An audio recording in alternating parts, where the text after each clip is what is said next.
भाविकांचं श्रद्धास्थान असणाऱ्या शिर्डीतील श्री साईबाबा समाधी मंदिर पाईप बॉम्बनं उडवून देण्याची धमकी देणारा ईमेल मिळाला।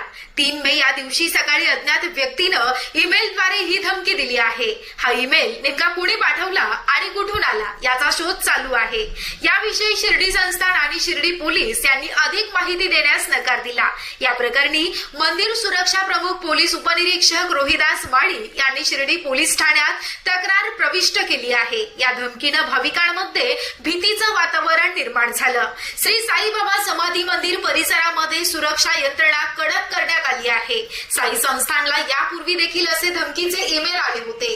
त्याच्या अन्वेषणातून ते खोटे असल्याचं निष्पन्न झालं होतं। केंद्रीय जलशक्ती मंत्री CR पाटील यांनी नुकतेच साईबाबा समाधीचं दर्शन घेतलं होतं। त्यांनी आतंकवादी आक्रमणाला कसं उत्तर दिलं जाणार यावर आता केवळ ऍक्शन कृती पहा असे सूचक विधान केलं होतं। हा दौरा झाल्यानंतर काही तासानंतरच धमकीचा ईमेल आला आहे।